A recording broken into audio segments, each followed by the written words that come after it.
Hello बच्चों। तो आज हम लोग शुरू करेंगे फाइलम सिनिडेरिया।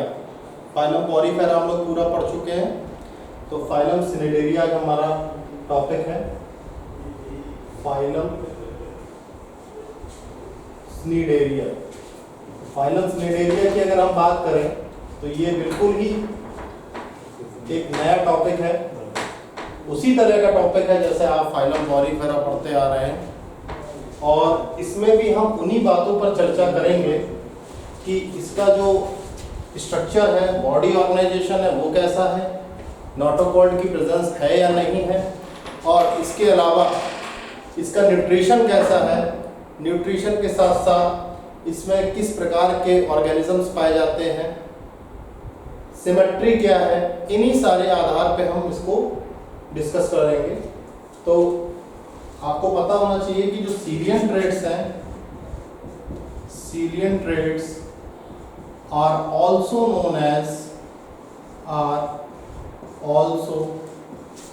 Known as cnidarians. इनको हम स्निडेरियंस के नाम से भी जानते हैं, इनको हम स्निडेरियंस के नाम से भी जानते हैं। तो सीलियन ट्रेट्स ही हमारा जो है स्निडेरिया कहलाता है। फाइलम सीलियन ट्रेटा या स्निडेरिया एक ही बात है, और इसकी जो मेन रीजन है कि क्यों हम इसको स्निडेरिया बोलते हैं, उसके पीछे रीजन ये है कि इसमें कुछ स्टिंगिंग सेल्स पाए जाते हैं। Due to presence of stinging cells, इसमें आपके स्टिंगिंग सेल्स पाए जाते हैं, और उन स्टिंगिंग सेल्स को हम कहते हैं स्निडोसाइट्स। इनको हम कहते हैं स्निडोसाइट्स। अगर हम इनकी सिमेट्री की बात करें तो इनकी सिमेट्री जो है वो रेडियल सिमेट्री होती है। दूसरा पॉइंट आता है सिमेट्री। तो सिमेट्री की बात करें तो इनकी सिमेट्री जो है वो रेडियल सिमेट्री होती है, वो रेडियल सिमेट्री होती है। और आगे बात करें कि टिश्यू लेवल ऑफ ऑर्गेनाइजेशन पे अगर हम डिस्कस करें तो ये एकॉलमेट एनिमल्स होते हैं।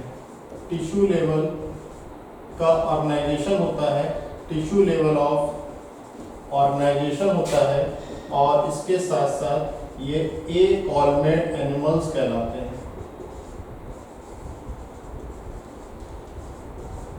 जिस हिसाब से हमने पढ़ा फाइलम पॉरीफेरा में कि वहाँ पर लूज ग्रुप ऑफ शेल्स होते हैं, स्पॉन्जेस जो हैं वो लूज ग्रुप ऑफ शेल्स होते हैं, उसी प्रकार यहाँ पर टिश्यू लेवल ऑफ ऑर्गेनाइजेशन होता है, और इनको हम एकॉलमेट एनिमल्स के नाम से जानते हैं। अच्छा, ये तीन बातें अभी तक हमने फाइलम सिनिडेरिया या फाइलम सीलियन ट्रेटा के बारे में पढ़ी।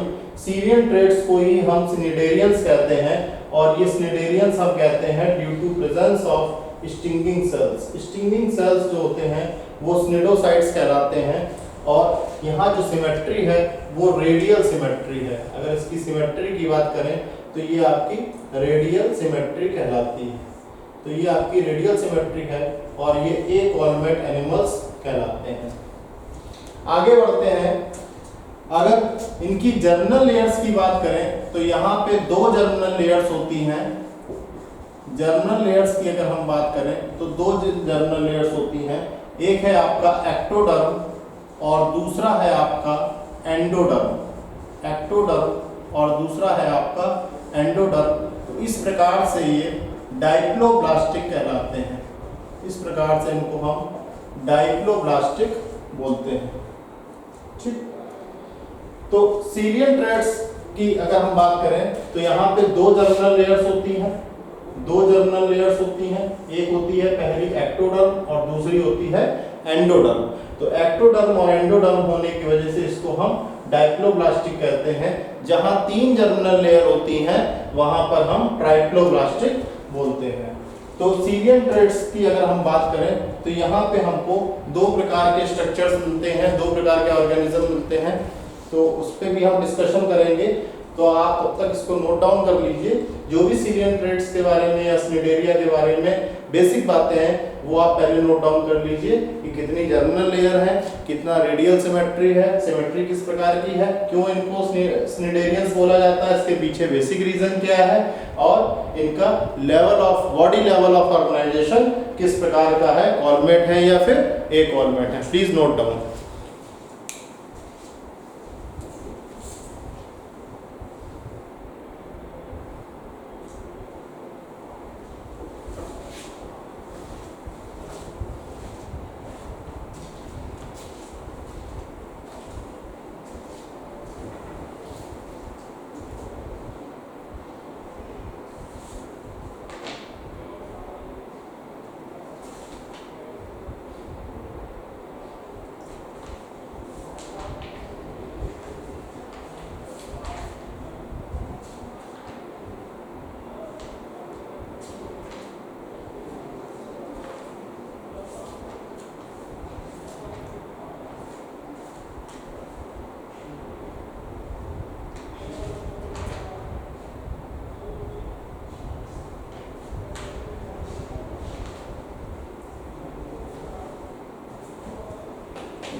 Noted down.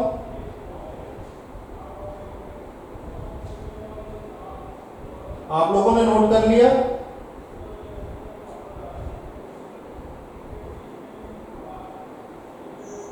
Yes sir. Okay.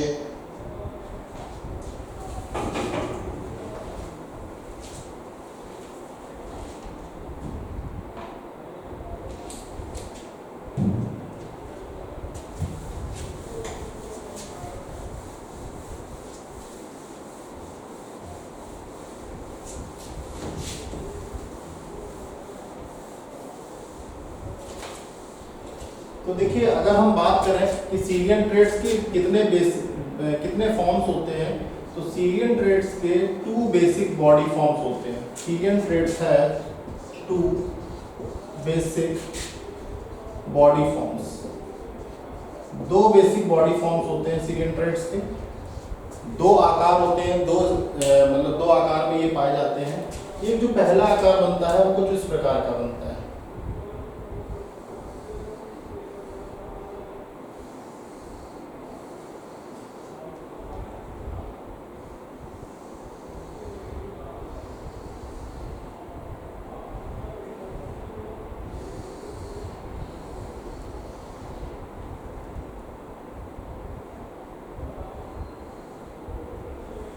तो पहला जो प्रकार होता है इसको हम बोलते हैं पॉलिप। पॉलिप का एग्जांपल है एडेंसिया। पॉलिप, ये पॉलिप का स्ट्रक्चर है, इसको हम पॉलिप बोलते हैं। इवन हाइड्रा जो होता है वो भी इसी प्रकार का होता है, हाइड्रा और एडेंसिया, ये इसके एग्जांपल्स हैं। तो ये फर्स्ट फॉर्म आपने देख लिया। दूसरा फॉर्म अगर हम देखेंगे तो दूसरा फॉर्म कुछ इस प्रकार का बनता है। ये अम्ब्रेला शेप्ड होता है दूसरा फॉर्म। दूसरे फॉर्म को अगर हम देखेंगे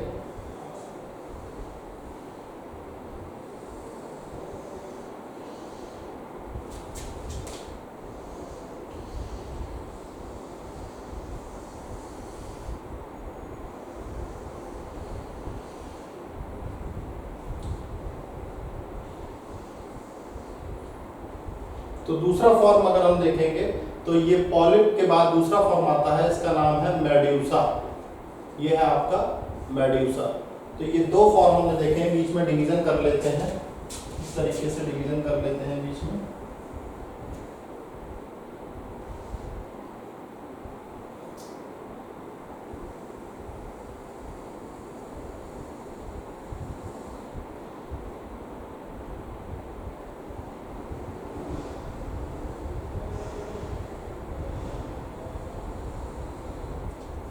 तो ये 2 आप देख रहे हैं फॉर्म है, एक है पॉलिप और दूसरा है आपका मेड्यूसा। तो मैंने आपको पॉलिप का एग्जांपल बताया कि पॉलिप में जो एग्जांपल है 2, वो एक पहला है आपका हाइड्रा और एडेंसिया, और जो दूसरा एग्जांपल मेड्यूसा की अगर हम बात करें तो मेड्यूसा में आपको ऑरेलिया नाम का एक एनिमल है जो कि मेड्यूसा के फॉर्म में होता है, और ये दोनों ही सीरियन ट्रेटा के अंतर्गत आते हैं। मतलब मैं आपको यहाँ पे ये बताना चाह रहा हूँ कि ये जो आपके सीरियन ट्रेड्स हैं या स्निडेरियंस हैं वो इन 2 फॉर्म में आपको देखने को मिलते हैं। पॉलिप की जब आप बात करेंगे तो पॉलिप का जो स्ट्रक्चर है ये कहीं ना कहीं सिलेंड्रिकल स्ट्रक्चर है, और आपको देखने में भी लग रहा है कि ये आपका सिलेंड्रिकल स्ट्रक्चर है और ये सेसाइल है। अच्छा, दूसरी बात ये आती है कि पॉलिप जो है इकलौता भी हो सकता है, यानी अकेले भी पाया जा सकता है, सिंगल फॉर्म में भी पाया जा सकता है, इसको हम सॉलिटरी भी कहते हैं, और सॉलिटरी के साथ साथ ये ग्रुप में भी पाया जाता है, तो इसलिए हम इसको कॉलोनियल भी कह सकते हैं। तीसरी बात ये आती है कि जो इसका माउथ है वो अपवर्ड डायरेक्टेड होता है। इसके माउथ की अगर आप बात करेंगे तो ये अपवर्ड डायरेक्टेड होता है। तो इसमें तीसरा फीचर ये आता है कि mouth is directed upwards. Mouth is directed upwards. Mouth जो है आपका अपवर्ड्स डायरेक्टेड होता है। वहीं पर अगर हम इसकी बात करें, ऑरेलिया की बात करें, तो ऑरेलिया जो है आपका ये अम्ब्रेला शेप्ड है, ये सिलेंड्रिकल ना होके ऑरेलिया आपका अम्ब्रेला शेप्ड है। अच्छा, दूसरी बात ये आती है कि ये आपका हमेशा सॉलिटरी होता है, कभी भी ग्रुप में नहीं मिलता है, तो इट में बी सॉलिटरी। अच्छा, तीसरी बात इसमें ये आती है कि जो माउथ होता है वो डायरेक्टेड डाउनवर्ड्स होता है। Mouth is directed downwards. Mouth is directed downwards. Mouth जो होता है वो डाउनवर्ड्स डायरेक्टेड होता है। तो ये 2 फॉर्म है सीरियन ट्रेड्स के। पहला फॉर्म मैंने आपको बताया पॉलिप, जिसके 2 एग्जांपल हैं। पहला एग्जांपल है हाइड्रा और दूसरा एग्जांपल है आपका एडेंसिया। और इसके बाद फिर आपका आता है मेड्यूसा। मेड्यूसा की अगर हम बात करें तो मेड्यूसा का एग्जांपल आता है ऑरेलिया, और ये इनके हैं फीचर्स। तो आप इसको नोट डाउन कर सकते हैं।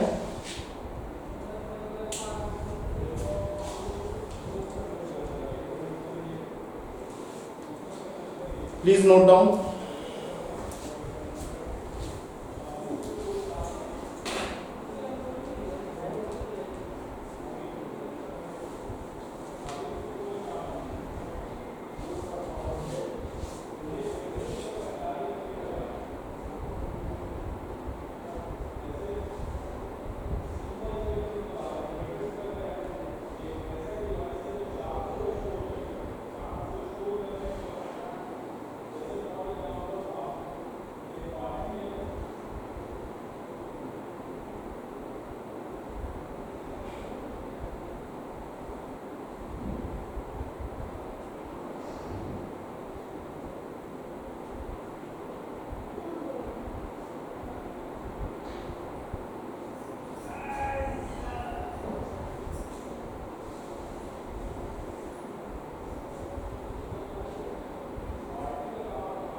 All of you have noted down?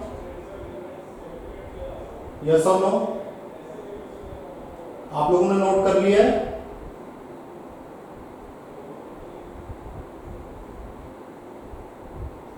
Yes, sir. Okay.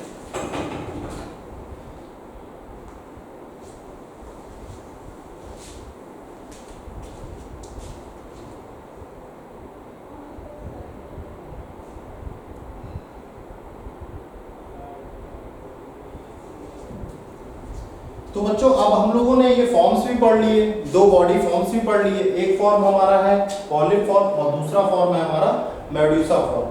तो आगे बढ़ते हैं, आगे और इनके कैरेक्टरिस्टिक्स पे डिस्कशन करते हैं कि किस प्रकार से हमारे जो है कैरेक्टरिस्टिक्स इसमें होते हैं, और जिसके हिसाब से सीरियनट्रेड्स को एक अलग फाइलम में रखना पड़ा, स्निडेरियंस बोलते हैं। तो आपको पता है कि जिसमें स्निडोसाइट्स होते हैं या स्निडोब्लास्ट भी बोलते हैं। स्निडोसाइट्स को हम अक्सर स्निडोब्लास्ट के नाम से भी जानते हैं। तो एक स्निडोसाइट्स का या स्निडोब्लास्ट का स्ट्रक्चर अगर हम देखने जाएं तो किस तरीके से होता है, तो वो भी हम देख लेते हैं। तो एक स्निडोसाइट या स्निडोब्लास्ट का जो स्ट्रक्चर है उसकी अगर हम बात करें तो ये कुछ स्ट्रक्चर इस प्रकार से होता है।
तो ये कुछ स्ट्रक्चर हमारा बनेगा,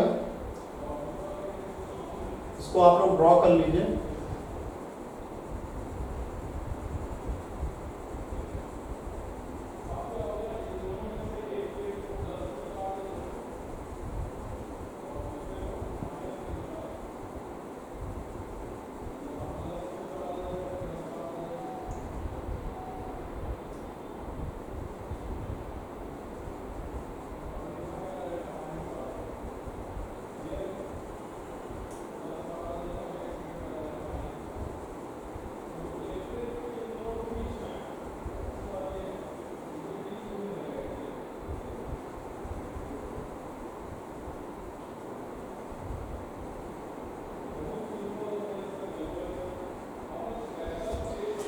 तो इसकी बात की जाए तो ये देखिए, ये जो स्ट्रक्चर है इसमें इस पोर्शन को हम कहते हैं निमेटोसिस्ट। इसको हम कहते हैं nematocyst. This structure is known as nematocyst. अच्छा, यहाँ पे आप देख रहे हैं कि ये जो आपको डायग्राम दिख रहा है इसको हम बोलते हैं nucleus. This structure is known as nucleus. इसको हम न्यूक्लियस के नाम से जानते हैं। और ओवरऑल स्ट्रक्चर ये डायग्रामेटिक व्यू है आपका स्नाइडोब्लास्ट का। स्नाइडोब्लास्ट को ही हम स्नाइडोसाइट्स भी कहते हैं। डायग्रामेटिक व्यू ऑफ स्नाइडोब्लास्ट, इसी को हम स्नाइडोब्लास्ट कहते हैं। इसी को हम स्नाइडोब्लास्ट कहते हैं। तो आप ये डायग्राम नोट डाउन कर सकते हैं।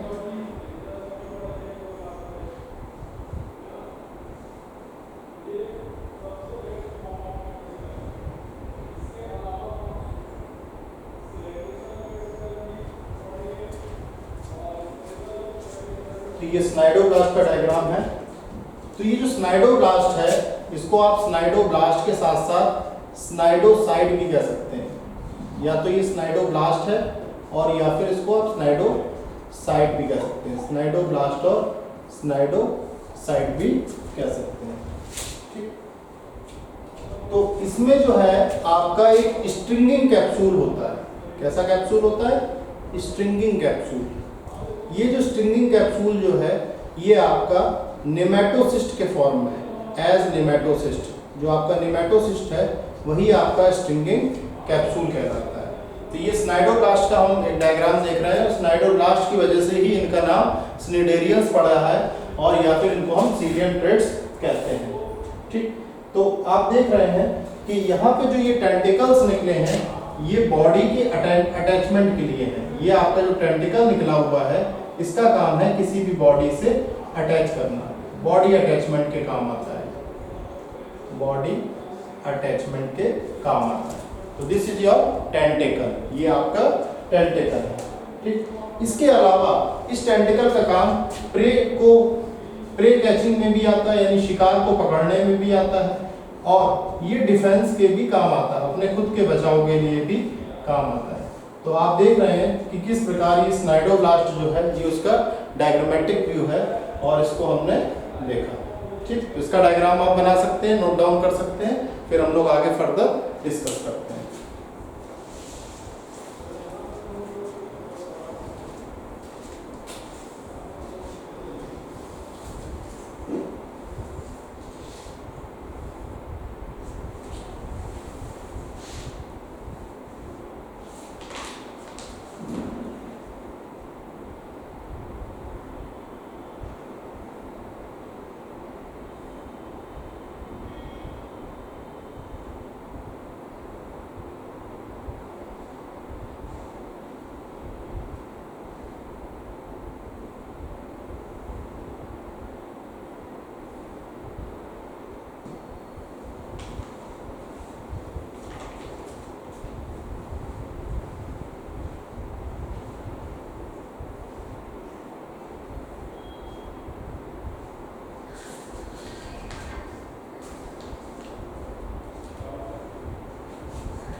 डीएवी मुख्यमंत्री पब्लिक स्कूल, आप अपना स्पीकर ऑफ रखिए please.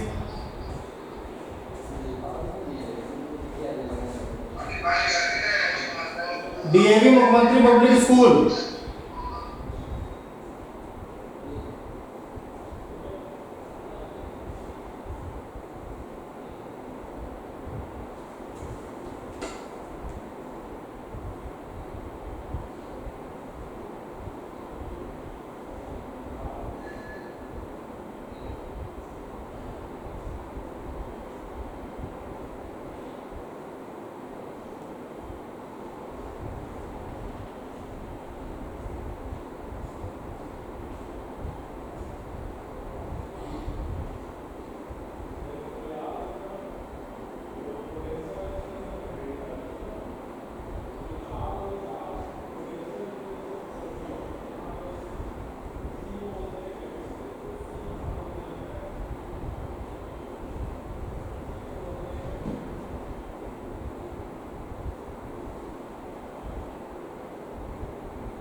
All of you have noted down, आपने नोट कर लिया है?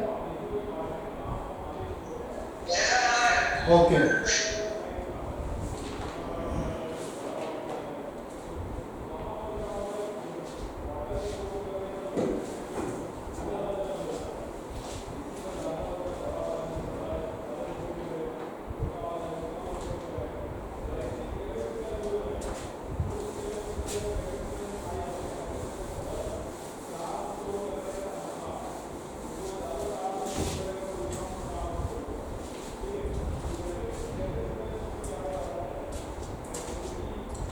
तो देखिए कुछ सीलिएंट्रेट्स ऐसे भी हैं जिनकी बॉडी जो है वो कैल्शियम कार्बोनेट्स के द्वारा कवर्ड होती है। Body of some coelenterates are covered with calcium carbonate. Calcium carbonate से भी हमारी बॉडी कवर्ड होती है। जो सीलिएंट्रेट्स हैं इनकी बॉडी कैल्शियम कार्बोनेट के द्वारा कवर्ड होती है। तो जो सीलिएंट्रेट्स की बॉडी कैल्शियम कार्बोनेट के एक्सोस्केलेटन के द्वारा कवर्ड होती है उनको हम कॉरल्स कहते हैं। एक्सोस्केलेटन, इनको हम कॉरल्स के नाम से जानते हैं। इसका एग्जांपल है कॉरल्स। अच्छा, अब हम बात कर लेते हैं इनके डाइजेस्टिव सिस्टम की। इनका डाइजेस्टिव सिस्टम किस प्रकार से होता है।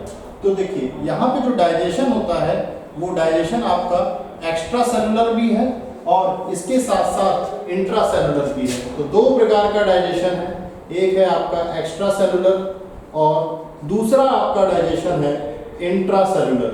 तो दो प्रकार के डाइजेशन आप देखने को मिलते हैं, एक्स्ट्रा सेलुलर और इंट्रा सेलुलर। और ये दोनों डाइजेशन जो है आपके सीलिएंट्रम में इन दोनों का डाइजेशन कंप्लीट होता है। सीलिएंट्रेशन की अगर हम बात करें तो सीलिएंट्रेशन के साथ साथ यहाँ पे फूड कैनाल भी डाइजेशन का काम संपूर्ण करता है या पूरा करता है। तो फूड कैनाल और सीलिएंट्रम ये दोनों ही डाइजेशन को कंप्लीट करते हैं। वहीं पे अगर माउथ की बात करी जाए तो माउथ यहाँ पे दोनों पर्पसेस के लिए यूज होता है, सर्व्स बोथ पर्पसेस। तो दोनों पर्पसेस के लिए यहाँ पर माउथ का यूज होता है।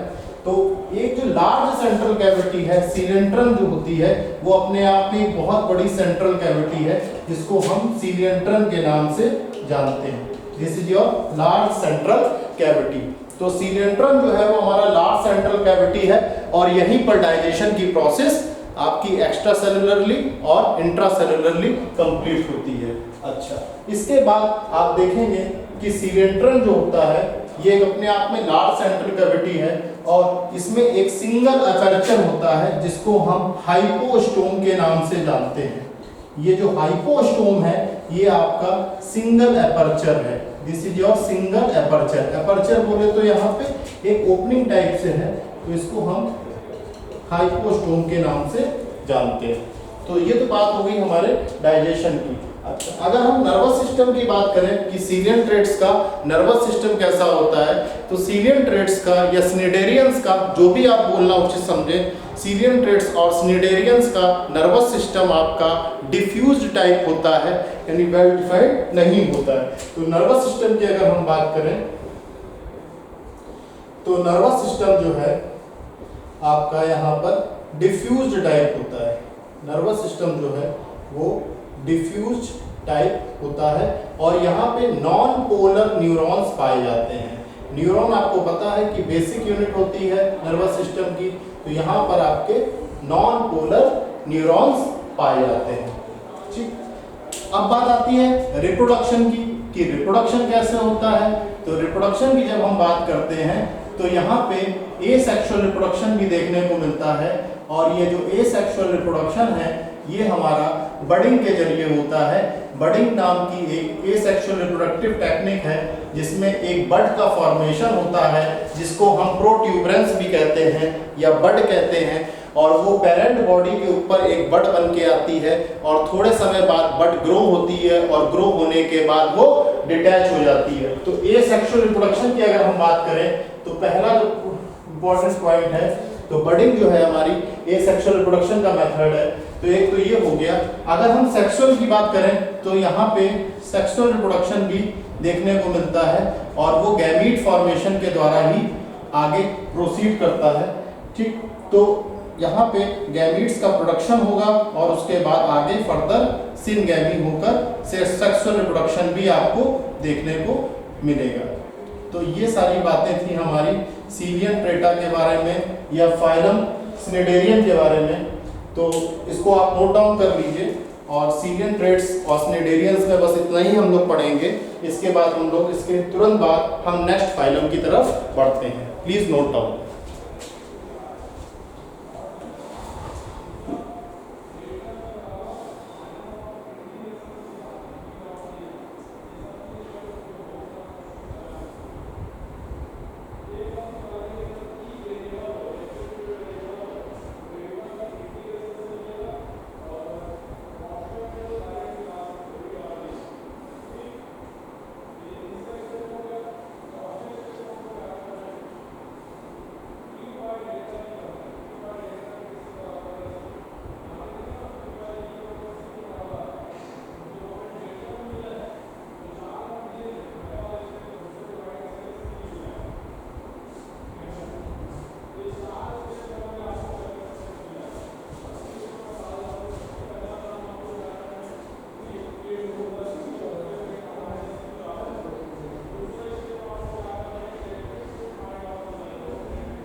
इसके अकॉर्डिंग कितना आता है? 24 मान है।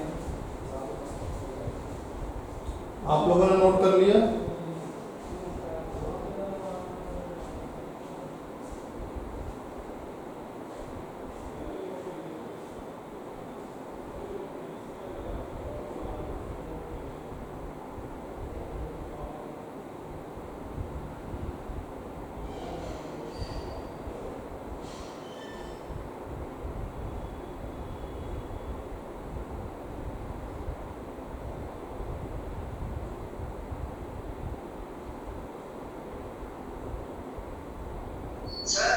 हाँ,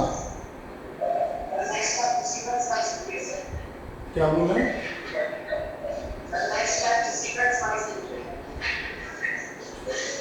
नेक्स्ट आप चैट पर लिख दिया करिए, चैट पर टाइप कर दीजिए आप।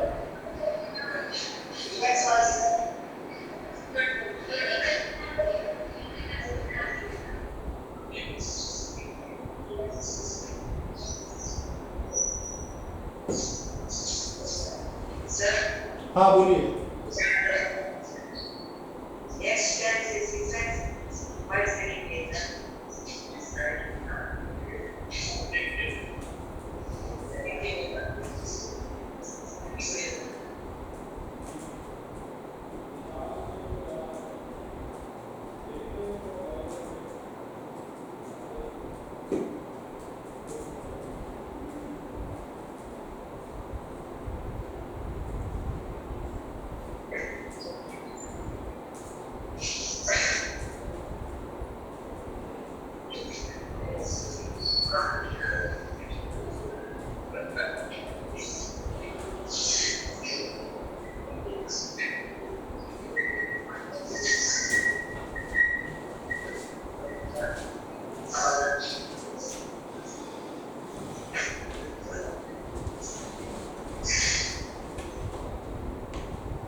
तो नेक्स्ट हम लोग फाइलम पढ़ने जा रहे हैं जिसको हम बोलते हैं ctenophora. Phylum ctenophora, phylum ctenophora. Next topic is phylum ctenophora. तो फाइलम टेनोफोरा के बारे में आप लोग अपना स्पीकर प्लीज बंद कर दीजिए। इसका स्पीकर पूरा डीएवी एमपीएस मोखापाल। मैं इंस्ट्रक्शन कई बार दे चुका हूं, आप लोग स्पीकर ऑन करें, क्लास डिस्टर्ब करते हैं प्लीज।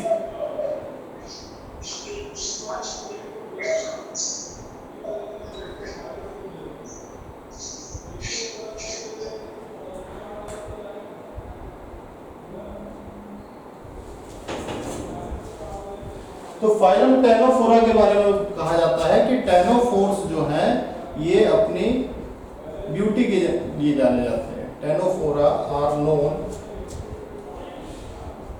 For their beauty.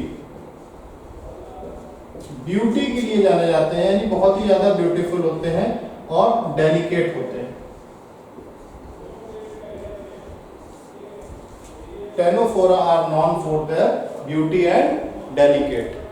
तो बहुत ज्यादा ब्यूटीफुल होते हैं और बहुत ज्यादा डेलिकेट होते हैं, यानी बहुत ज्यादा नाजुक होते हैं। जैसे ग्लास है हमारा, उसी हिसाब से डेलिकेट नेचर के होते हैं।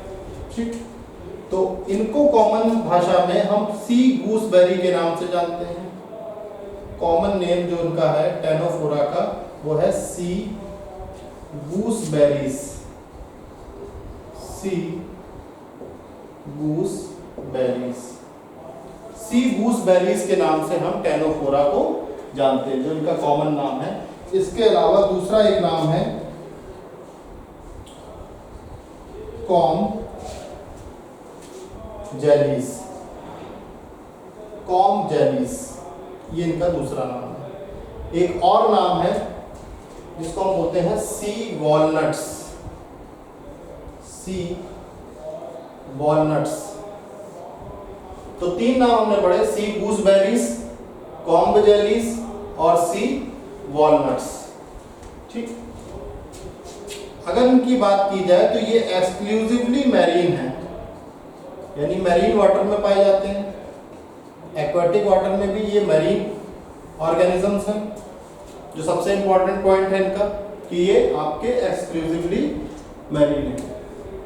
जो सबसे इंपॉर्टेंट प्रॉपर्टी टेनोफोरा में निकल कर आती है हमारे सामने, वो ये है कि ये जो टेनोफोरा है ये ऐसी प्रॉपर्टी शो करते हैं जिसमें लाइट का एमिशन प्रोड्यूस होता है।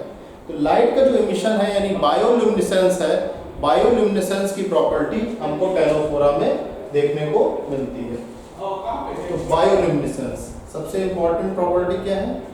Bioluminescence, the property to emit light. The property to emit light is found in these organisms. It's found in these organisms. In organisms में property to emit light is found. तो bioluminescence नाम की जो property होती है वो हमको यहाँ पर देखने को मिलती है। बॉडी की अगर हम बात करें तो बॉडी इनकी जो है वो सॉफ्ट है, काफ़ी ज़्यादा सॉफ्ट है बॉडी, और सॉफ्ट होने के साथ साथ ट्रांसपेरेंट भी है। Body is soft and transparent. तो ये हमने आपको टेनोफोरा के बारे में कुछ इंपॉर्टेंट इंफॉर्मेशन बताई कि टेनोफोरा को उनके सुंदरता और उनकी नाजुकता की वजह से जाना जाता है, ब्यूटीफुल भी है और डेलिकेट भी है। इसके साथ साथ कॉमन नाम की अगर बात करें, कॉमन भाषा में इनको हम सी गूसबेरीज या सी वॉलनट्स या कॉम्ब जेलीज के नाम से भी जानते हैं। तीसरी बात ये आती है कि ये बेहद ही आपके बायोल्यूमिनेसेंस प्रॉपर्टी शो करते हैं जिसमें ये लाइट को इमिट करते हैं, और जो प्रॉपर्टी लाइट को इमिटिंग करने वाली हो उसको हम बायोल्यूमिनेसेंस कहते हैं। इसके साथ साथ इनकी बॉडी सॉफ्ट और ट्रांसपेरेंट होती है। ठीक, तो यहाँ पे अगर सिमेट्री की हम बात करें तो इनकी जो है सिमेट्री की अगर हम बात करें तो सिमेट्री जो है वो रेडियल सिमेट्री होती है। अगर हम सिमेट्री की बात करें तो इनकी सिमेट्री जो है वो रेडियल होती है। तो आपकी जो सिमेट्री की बात करें तो रेडियल सिमेट्री ये शो करते हैं, और आप सभी लोग जानते हैं कि रेडियल सिमेट्री क्या होती है। तो पहली बात तो ये सिमेट्रिकल है, और सिमेट्रिकल में भी रेडियल सिमेट्री ये शो करते हैं। डाइजेशन की बात करें तो डाइजेशन इनका एक्स्ट्रा सेलुलर भी है और इंट्रा सेलुलर भी है। तो दो प्रकार के डाइजेशन है, एक है आपका एक्स्ट्रा सेलुलर और दूसरा है आपका इंट्रा सेलुलर। तो एक्स्ट्रा सेलुलर और इंट्रा सेलुलर दोनों प्रकार के डाइजेशन देखने को हमको मिलते हैं। ठीक, इसके बाद अगर हम बात करते हैं इनके न्यूट्रिशन की तो दे आर कार्निवोरस, ये कार्निवोरस है।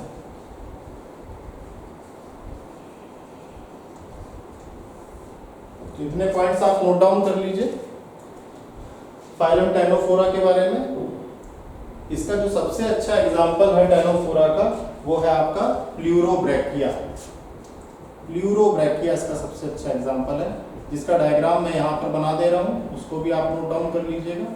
Pleurobrachia, this is the best example of ctenophora. ये कुछ डायग्राम इस तरीके से होता है।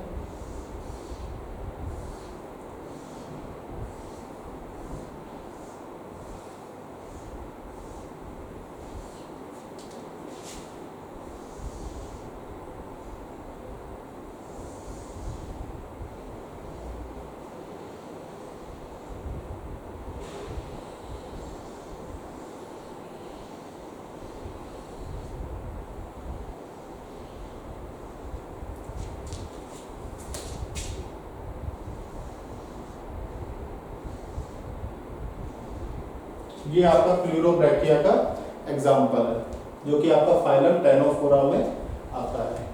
ठीक, इसके अलावा एक एग्जाम्पल प्लूरोब्रैकिया हो गया। दूसरा एग्जाम्पल अगर हम बात करें तो उसमें आपका टेनोप्लाना आ जाता है, टेनोप्लाना आ जाता है। टेनोप्लाना इज द सेकंड एग्जांपल। ठीक, इसके बाद आपका सेस्टम आ जाता है, सेस्टम। सेस्टम को हम वीनस गर्डल भी कहते हैं, वीनस गर्डल के नाम से भी जानते हैं। ठीक, तो ये आपके एग्जांपल्स हैं फाइलम टेनोफोरा में।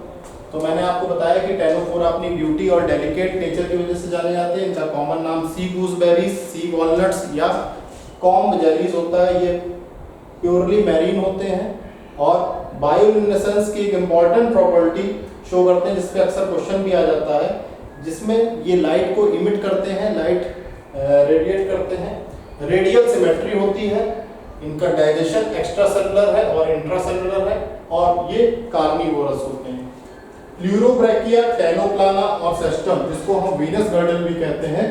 और इसी के साथ साथ एक और लास्ट एग्जांपल आप लोग नोट डाउन कर लीजिए, बीरो। बीरो जो है इसको हम स्विमिंग आई ऑफ कैट भी कहते हैं, स्विमिंग आई ऑफ कैट भी कहते हैं। ये इसके एग्जांपल्स हैं। ठीक, तो टेनोफोरा इसी के साथ आपका खत्म होता है। बहुत ही छोटा फाइलम है, बहुत ज़्यादा इसमें बातें नहीं हैं। ठीक, तो आज की क्लास हम लोग यहीं ख़त्म करते हैं। जितना भी मैंने आपको अभी बताया है, डिस्कस किया है, इसको आप नोट डाउन कर सकते हैं।